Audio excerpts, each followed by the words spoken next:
I don't recognize you without your chain. You didn't lose it in a sports bet? Come on, that's the destiny of every Cuban link, is to get lost in a parlay.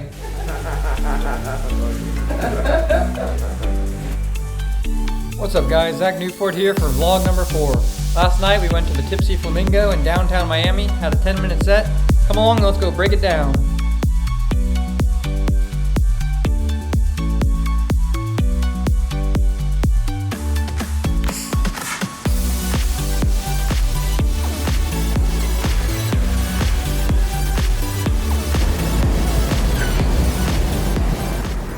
So, Tipsy Flamingo is not an open mic, but I'm also not on the showcase. I did talk to the host ahead of time and asked if I could drop in.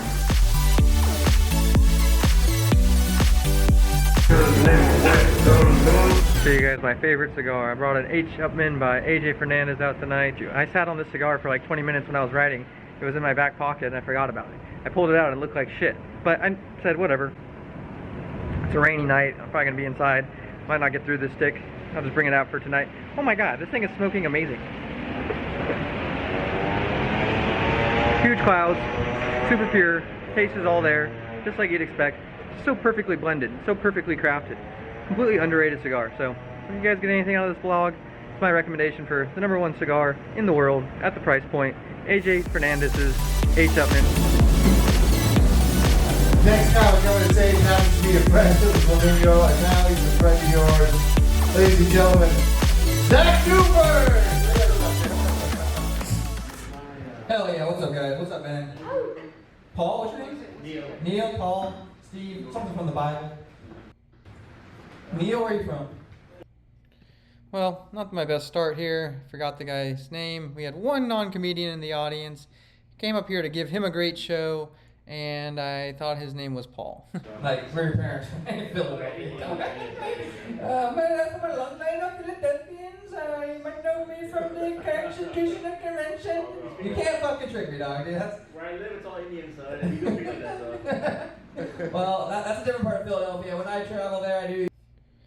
Well, you know, launching into a overtly racist caricature of an Indian when talking to my one audience member who's Indian is not to be recommended, but he had a playful spirit that I kind of picked up on, and I think he did somewhat, you know, go along with this joke, but not anyway to be really regret this opening. I don't think I should have launched directly into material. It's certainly worth addressing that there's like one audience member and getting to know him a little bit, but could have actually listened to what he was saying, you know, not been so combative and not gone with my Indian accent, which is not really that funny. Trail, not a lot of tiki masala in my. They don't have that at the Union or where you buy Philly cheesesteaks at. But next time, what's the neighborhood called? Ben Salem. Halem. Ben Salem. Ben Salem. Like where they went to. I hear you. Ben Salem. Ben Salem. Yeah. I do love Like where the witches were, right? No, that's Salem. Well, there's a little overlap there, though. If you practice witchcraft or you're a Jainist, we're gonna have to do away with you. Are you Jainist? I basically hate the direction of this set already. Too combative with my audience member here. We need to collaborate, be in a nicer conversation. I don't know what I was thinking. Hearing it back, it definitely sounds more combative than it felt at the time. But, you know, using my listening skills, if I'm going to interact with the crowd, they're allowed to talk. They're allowed to say what they have to say. I shouldn't be interrupting. I shouldn't be dismissive of anything they say. Just hear them out. Doesn't have to be hilarious at first. I'm looking for a way to get into material. Right now I'm focused too hard on trying to come up with something witty or funny to say about he's from Ben Salem, so I try to relate it to the Salem witch trials. Who cares? Not funny. Just actually introduce yourself to the guy is what I should have done. Meet him. Have a couple, you know, jumping off points. He's from Philadelphia. He's from whatever Indian suburb of Philadelphia. Okay, well, who knows what direction I could take that? But it should be coming back to my material. You know, let's actually tell him some jokes that I wrote, not just, you know, riffing here with random trivia that he's giving me, and you know, making it a little snappier. Right now I'm about a minute into the set. Haven't really told a joke. A quick introduction, 10, 15 maybe 20 seconds, and then into the material. That should be my goal with a crowd interaction like this one. Waiting for Starbucks now. That's it, dude. Starbucks is way down here. Starbucks. What has happened to Starbucks? I have no idea. They started serving us drinks in sippy cups, and we just took it. I kind of like the sippy cups. What's your order at Starbucks? Apparently macchiato. Oh, see, at least you get something Starbucks-y. You know, that's what I always like about Starbucks. They have these crazy drinks. I go in there. He/she/they. Could you please get me a grande lobotomy? Okay, and I'm not gonna stand by this joke and say it's hilarious or in a good spot right now, but I did talk to Neelish into a point where he was mentioning something that I had some material on. I have some Starbucks jokes. In fact, I've been working on this Starbucks bit. It's not quite ready for game day yet, but whatever. Just the fact that it came up in conversation makes this material a little bit more natural, and that's what I should be kind of fishing for in these quick crowd interactions. Just talk a little bit, let them go, let them say a few lines, and then there'll be something I can connect to and bring it back to my material. When I walk into my Starbucks, it looks like I'm walking down Skid Row. Because everyone from Skid Row is in my Starbucks. So there's a Starbucks joke. I wrote it a couple weeks ago. Here was a place to use it. The sippy cup line I like. The lobotomy joke, needs a lot of work, but it's nice to be able to flow naturally into some material. Let's see where I go from here. Mike, can I get the bathroom code? Like, you need to buy something. I'm waiting on a lobotomy. Fine, it's 5583. There's like 16 homeless guys in there. I'm like, do you guys all have the code? How did you guys get in here? I thought this was an exclusive membership deal. Okay, now, again, not defending a joke that's not that funny and just straight up bashes homeless people, but it was me working material on stage. I had the premise that when I go into Starbucks, it looks like Skid Row because everyone from Skid Row is at my Starbucks. Now I went, a few steps forward with that. I'll get the bathroom code, and there's a bunch, 16 people in there. They didn't buy anything. Why is the barista, hounding me to buy something to get the bathroom code when clearly, everyone else on the street already knows it? There's something there. I can go back and work my material and try to add that element to it. So it came up spontaneously in terms of like just trying to stretch out a premise. A low stakes audience like this is a great place to try to stretch some of your premises on stage. So. Really, like a Christian, you celebrate Christmas growing up. You still celebrate Christmas, I assume. Now, and Christmas is a great holiday. You get stockings full of gifts, right? For Hanukkah, the socks are the gifts. It's 8 nights and we end up with 4 pairs. That's right, 1 sock per night. And we're thankful too, right? Just don't tell us any more stories about the Maccabees, okay? You get the gist. Hanukkah's a rough holiday. So we'll make that the theme of today's vlog. We're riding on stage today. I took a couple premises, not the best crowd interactions to get there, but once I decided to tell my Hanukkah versus Christmas joke, I gave him my 4 pairs of socks over 8 nights bit. Great, that was prepared. I wanted to perform that one. I haven't said it many times, if any, on stage, but I took it further. Again, I'm not judging how great these jokes are that follow, but it's a good angle. We're thankful for these 4 socks. But not Catholic, right? Something very, very reformed. Your pastor was a chick, it sounds like. Today it was, yeah. Hey, happy.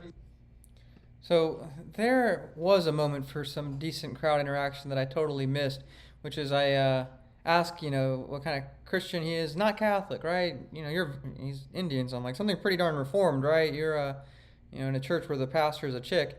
And he goes, yeah, actually today it was. I mean, I should be listening a little bit more and actually carry out that conversation. Here I do just launch into my material. So we've had both kind of interactions in this same set where at one point I was kind of cutting him off and not really listening to him, and then trying to comment on what he was saying inappropriately when I really should have just been letting him talk and finding material that he could relate to that I already have.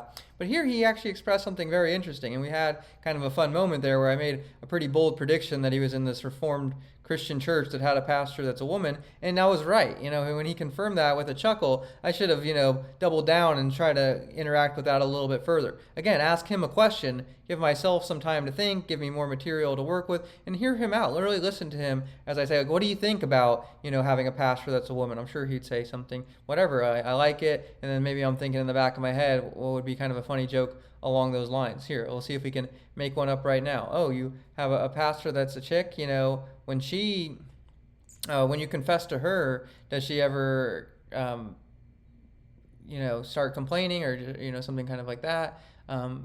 It's harder to confess to a woman because she's going to remember it for years and years. Okay, so fine. It took me a second to ferret out a little punchline there, but there could have been some interaction where talking to him and letting him speak on this kind of interesting topic would have been a good place for some legitimate spontaneous crowd interaction versus me just trying to extract a quick joke from his trivia, or what I did here, which is just kind of parlay it into a somewhat unrelated piece of material that I was kind of setting up the whole way. It's a little inauthentic. Father, the Son, and the avocado toast. Jesus or Jesus? Holy guacamole, you might be on to something there. Now, Jesus is my neighbor. I live in Little Havana. You've seen that by now. My landlord's Jewish and Cuban, which means he has 2 gold chains. And one of them's real. The other's real, right, Warmington? What happened to your chain, dude? I don't recognize you without your chain.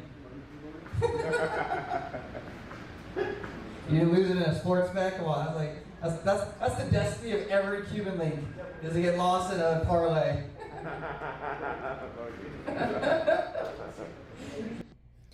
All right, so this brings us to kind of the highlight of the set.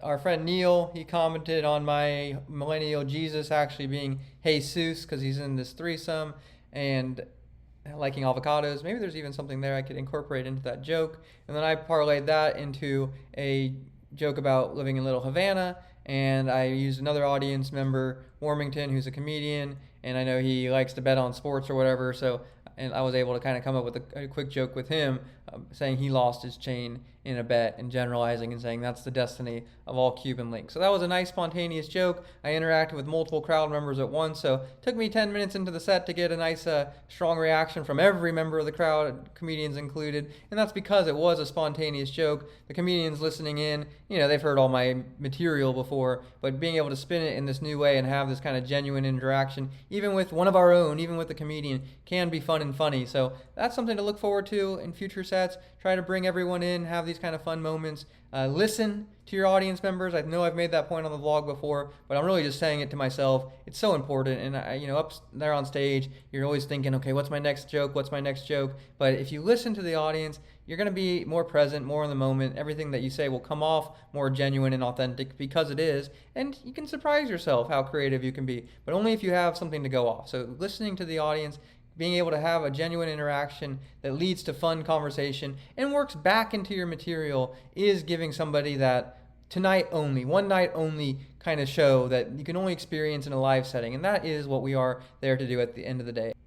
Fun little crowd interaction to end the set with. We're going to end our vlog with that as well. So thank you guys so much for tuning in to vlog number 4. Can't wait to see you guys at the next one. If you learned something, give me a thumbs up, subscribe to the channel. If you have any recommendations for me, what you want to see in these vlogs in the future, drop them in the comment section. I read every comment. I will see you guys in the next one. This has been Zach Newford.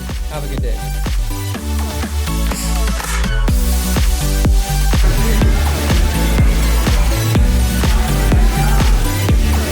Tell me, where do I put it? I asked my girlfriend a couple times, where do I put it? And you're always in the wrong hole.